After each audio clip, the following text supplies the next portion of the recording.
Hi hello' বন্ধু বান্ধৱীসকল, কি খবৰ? আপোনালোকে সকলোৱে ভাল নাপায়। মই আজি নতুন ৰেচিপি এটা লৈ আহিছোঁ আপোনালোকৰ মাজলৈ। কেনেকুৱা লাগিছে ক'ব দেই।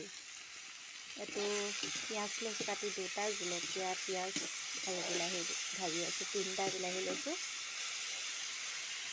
সোৱাদ অনুসৰি নিমখ আৰু এয়া হালধি দিছোঁ। আৰু এইপিনে আছে এইটো সৰু আলু, তাৰপিছত এইটো লৈছোঁ তিয়ঁহ, এইটো লৈছোঁ মাছ ফ্ৰাই কৰি।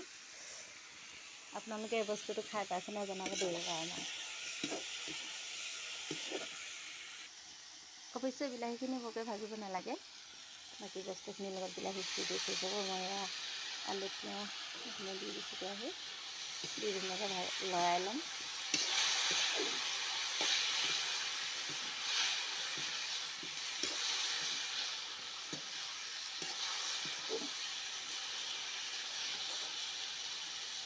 অলপ থাকিব দিম ভাজি। পানী মানে বিলাহী পানীটো শেষ হ'ব দিছোঁ দেই। অৱশ্যে মোৰ পানী দিবলৈ হৈ গ'ল, এয়া ভজা হৈ গ'ল। মই এতিয়া নিজৰ জোখৰ মতে পানী দিছোঁ। আপোনালোকেও নিজৰ জোখৰ মতে পানী দিব পাৰিব, কিমান দিয়ে। আমাৰ মানুহ বেছি নহয়, মানুহ মাত্ৰ 4টা। সেইটো কাৰণে অকণমান জোখৰ এটা তিয়ঁহ লৈছোঁ, বিলাহী 3টা লৈছোঁ, তাৰপিছত পিঁয়াজ এটা কাটি লৈছোঁ। তাৰপৰা এইটো অলপ উতলিলে মানে মাছটো দিয়া হ'ব।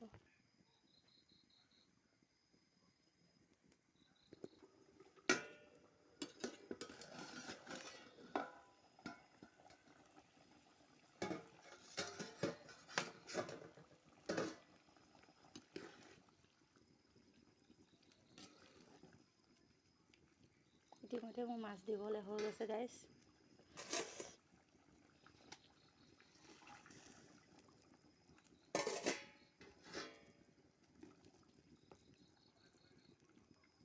অলপ সময় উতলিবলৈ দিম।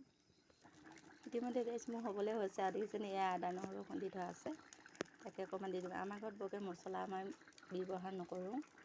অৱশ্যে মানুহজনে মছলাটো বৰকৈ নাখায়, সেইকাৰণে আমি অকল আদা নহৰুটো ব্যৱহাৰ কৰোঁ। ফাইনেলি গাইছ মোৰ এয়া হৈ গ'ল। সকলোলৈকে গুড নাইট থাকিল। সকলোৱে ভালে থাকক। আপোনালোকে সকলোৱে কমেণ্ট কৰি জনাব যে এইটো তিয়ঁহ আৰু বিলাহী মাছৰ তৰকাৰী খাই পাইছেনে নাই, সকলোৱে জনাব দেই। আৰু যদিও কোনোবাই খাই পোৱা নাই, এদিন মোৰ নিচিনাকৈ বনাই আপোনালোকে খাই চাব কেনেকুৱা লাগে। ভিডিঅ'টো চাই ভাল পালে লাইক কমেণ্ট শ্বেয়াৰ কৰিব। Bye bye.